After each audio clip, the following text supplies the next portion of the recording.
E aí, galera esperta, vamos fazer aquela revisão irada de Romance de 30? Cai sempre no vestibular, então chega mais.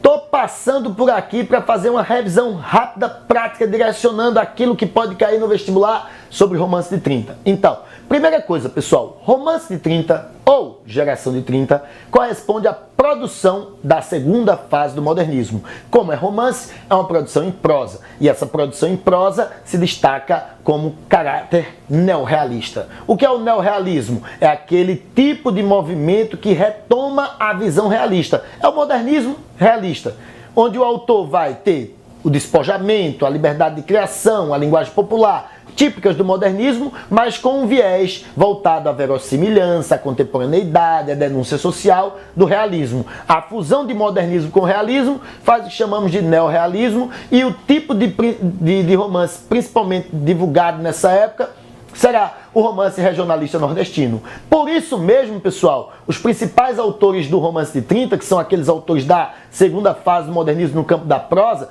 que se destacam entre 1930 até 1945, são figuras nordestinas. Nós temos um alagoano, que é Graciliano Ramos, nós temos um paraibano, que é Zé Lins do Rego, nós temos uma cearense, que é Raquel de Queiroz, nós temos Jorge Amado, que é baiano. Ou seja, a hegemonia na prosa da segunda fase do modernismo é nordestina.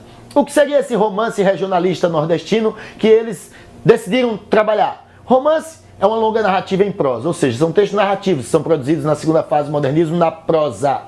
Regionalista, que retrata temas ligados ao interior nordestino do Nordeste. Que tipo de tema é esse? Seca, cangaço, coronelismo, decadência dos engenhos, certo? O coronelismo nas fazendas de cacau da Bahia. Ou seja, cada autor vai tentar reproduzir a sua região, os temas que estão mais envolvidos com a sua vida.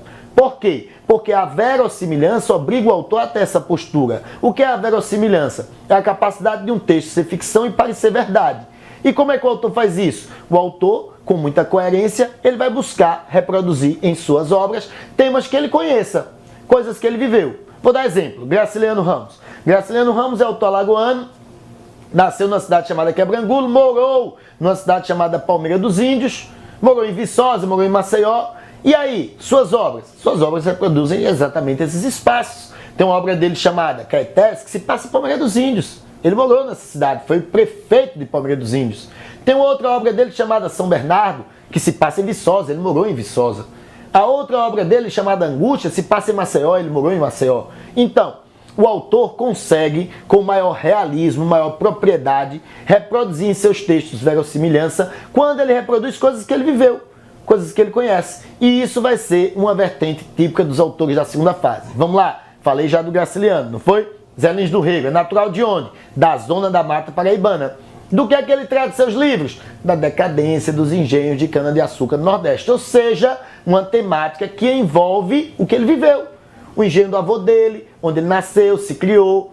A decadência do engenho, porque o avô dele era senhor de engenho, dominava uma região, coronel, mas saiu perdendo espaço devido à chegada da usina no início do século XX no Nordeste. Então, reproduz coisas que ele conhece, coisas que ele viveu, por isso caráter neorrealista.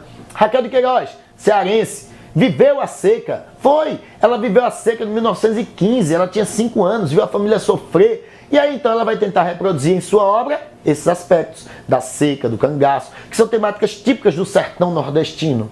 Jorge Amado, natural de Itabuna, região cacaueira da Bahia, morou muito tempo em Ilhéus. Então, praia, coqueiro, plantação de cacau, tudo muito frequente na obra do autor. Sem falar dos costumes baianos, que são muito bem representados por esse artista.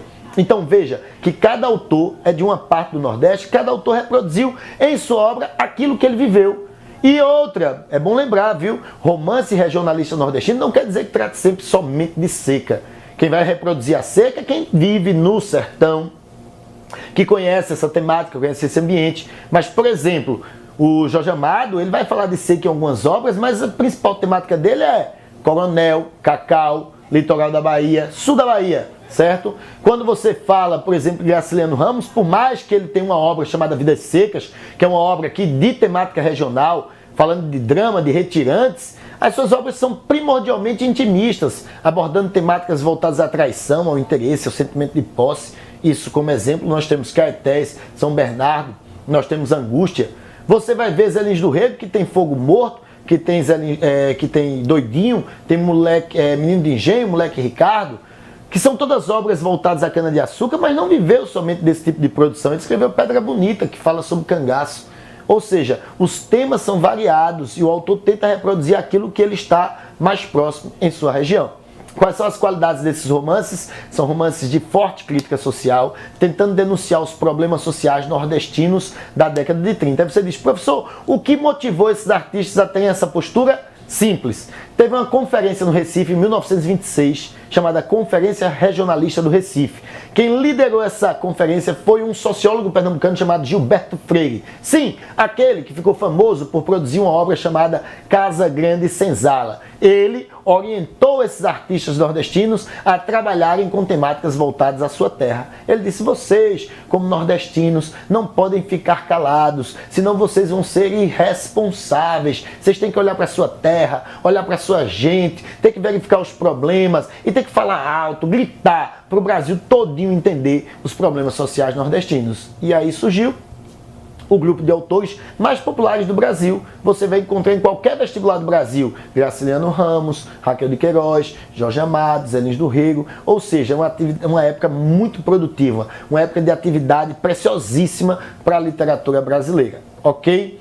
Espero que vocês tenham gostado do nosso vídeo de hoje. Se gostou, ó, curte aqui, se inscreve no nosso canal, compartilha em suas redes sociais. Falou, tchau!